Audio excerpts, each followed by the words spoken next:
الحمدللہ وحدہ والصلاة والسلام علی من لا نبی بعدہ اما بعد۔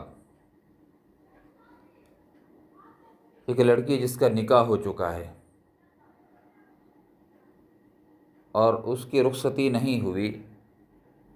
تو ایسی لڑکی کے اوپر جو صدقہ فطر ہے اس کے متعلق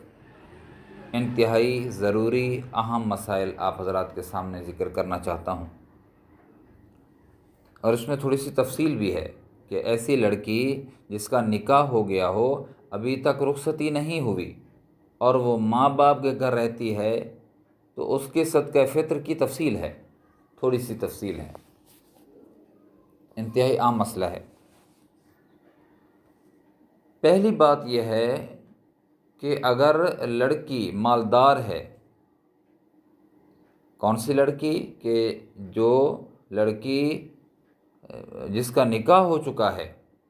لیکن رخصتی نہیں ہوئی، یہ لڑکی مالدار ہے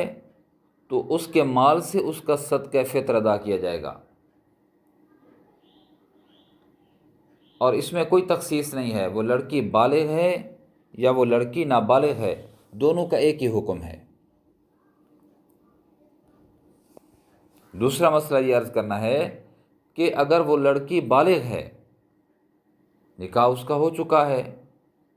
لڑکی بالغ ہے، لیکن مسئلہ یہ مالدار نہیں ہے، تو اس لڑکی کا صدقہ فطر ادا کرنا کسی کے ذمہ واجب نہیں ہے، مالدار نہ ہونے کی وجہ سے۔ ایک تیسرا مسئلہ ہے، وہ دلچسپ بھی ہے اور اہم بھی ہے، وہ یہ ہے کہ اگر لڑکی بالغ نہیں، مالدار بھی نہیں اور اس کی رخصتی بھی نہیں ہوئی، لیکن وہ ماں باپ کے گھر رہتی ہے، تو اس کا صدقہ فطر ادا کرنا باپ پر واجب ہوگا۔ اہم مسئلہ، اور اس میں تینوں نہیں آ رہے ہیں، یاد کرنے میں آسانی ہے، سمجھنے میں آسانی ہے۔ تیسری صورت عرض کی ہے کہ ایک لڑکی ہے جس کا نکاح ہو چکا ہے،